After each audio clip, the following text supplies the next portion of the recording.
আমি রিমা, আমার নতুন একটা ভিডিওতে তোমাদের সবাইকে ওয়েলকাম। এই দিনটা ছিল কার্তিক মাসের 10 তারিখ। ইংরাজি ডেটটা এক্স্যাক্ট আমার এখন মনে নেই, আর বারটা ছিল মঙ্গলবার। এই দিন ছিল আমার বাবার জন্মদিন। তো অনেক দিনই হয়ে গেল দিনটা কেটে গেছে, কিন্তু আমি ভিডিওটার এডিট করার সময় পাইনি। এই কদিন প্রচুর ব্যস্ততার মধ্যে দিয়ে আমার দিনগুলো গেছে। এখনও যে ফ্রি আছি তা নয়, কিন্তু যেহেতু বেশ অনেক দিন হয়ে গেছে আর আমার ফোনে অনেক ভিডিও জমে আছে, তাই ভাবলাম আজকে যতই দেরি হোক না কেন আমি ভিডিওটা ভয়েস ওভার দেবই। তাই এখন বসে। হ্যালো, তোমরা তো দেখেইছো আজকে আমার বাপির জন্মদিন, আর এখন বেজে গেছে সকাল 10টা। আমার স্নান হয়ে গেছে, আমি আলুর দমটা করে এলাম সকালবেলা মুড়ি খাওয়ার জন্য। তারপরে এসে স্নানটা করে নিয়েছি, এখন যাব পুজো দিতে। তারপরে যাব মা সিদ্ধেশ্বরীর কাছে পুজো দিতে, যেটা তো সবার জন্মদিনই দেওয়া হয়, মন্দিরে গিয়ে পুজো, তো সেটাই দিয়ে আসবো, গিয়ে পুজো দিয়ে আসবো। তারপর আজকে আমি কিছু রান্না করব, মা কিছু রান্না এখন করছে, অলরেডি চাপিয়ে দিয়েছে। তারপর আমি কিছু অল্প রান্না করব। তো আজকে দেখাবো যে সারাদিনটা কীভাবে কাটাই, তো তোমরাও দেখতে থাকো। টাটা সবাইকে। এখন আমি আজকে পারফেক্ট টাইমে এসেছি, যখন ঠিক পুজো করতে এসেছে ঠিক তখনই আমি গিয়েছি। তো আমি এখানে ধূপবাতিটা জ্বালিয়ে দিয়েছিলাম বাপির নামে। তারপরে সামনেই দুর্গা মন্দির আছে, তো ওখানেও ধূপবাতি জ্বালিয়ে এলাম। চলো এবার তোমরা একটু পুজো দেখো।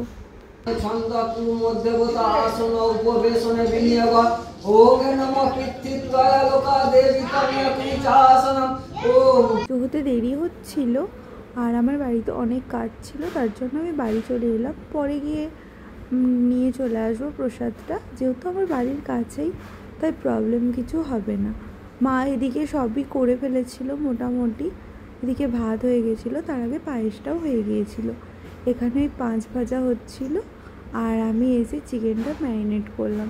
তখনও পর্যন্ত আমি কিছু খাইনি, ওই জন্য আরও আমি চলে এলাম মন্দির থেকে, যাতে খেয়ে নিয়ে আমার যে কাজগুলো ছিল তো সেগুলো আমি করতে পারি। এই তো তোমাদের সাথে কথা বলতে বলতে চিকেন ম্যারিনেট হয়ে গেছে, আর মায়ের এখানে মাছের তরকারিটাও হয়ে গেছে। এটা পিকক দেখছিস তুই? এদিকে তাকা আয়ুষ, দিকে তাকা, পাপুর দিকে।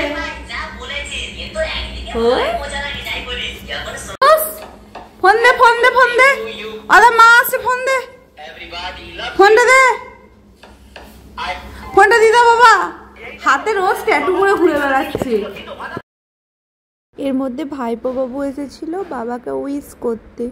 ও উইশ টুইশ করার দূরে যাক, ও আমার মায়ের ফোনটা নিয়ে ফোন দেখতে বসে গেছে। ওটাই চাইছিলাম ওর থেকে। এরপরে ওকে ছেড়ে দিলাম, ওর মতো যা করছে করুক। আমি চলে এলাম রান্না করতে, আর রান্না করে উপরে গেলাম, যেখানে প্রচুর হনুমান চলে এসেছে। চলো রান্না বান্না সব কমপ্লিট, মা কিছু করেছে আর আমি কিছু করেছি, ওই হাফ হাফ করে দুজনে করে নিয়েছি। আর এখন শুধু তেল দিয়েছি, শ্যাম্পুটা করে আসি, তারপর লাঞ্চ করব, তো সেটাও তোমাদের সাথে দেখাবো। পাখা জ্বালাও। পাখাটা বন্ধ করে দিয়ে রিমোট নিয়ে তদারকি করছে।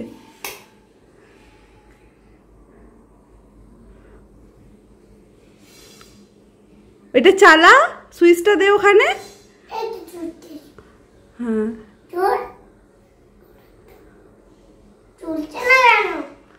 তুই আমায় দে, আমায় দে, দেখি দে কিসে সব ব্যাটারি আছে। তুই আমায় দে, আমায় দে, তুই আমায় দে না, আমায় দে, একবার দেখাচ্ছি। ঠিকই চালিয়েছিলিস, দে আমায় দে।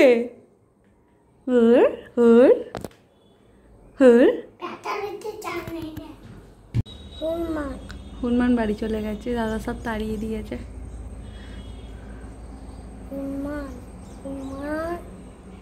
এই তো একটা হনুমান, এই তো একটা হনুমান, এই তো একটা হনুমান। অনেক হলো ভাইপোর সাথে খুনসুটি, খেলাধুলা সব কিছুই। এরপর দুপুরে খাবার সময় হয়ে গেছিলো, তাই এসে বাবাকে আগে খেতে দিলাম। তো এটা হচ্ছে বাপির প্লেট, আর এগুলো রান্না হয়েছিল। আমাদের বার্থডে বয় একদম ক্যাজুয়ালভাবে খেতে বসে গেছিলো বলে আমাকে ভিডিও করতে দিচ্ছিল না, ছবিও তুলতে দিচ্ছিল না। তো আজকের দিনটা এইভাবেই কাটলো। টাটা সবাইকে।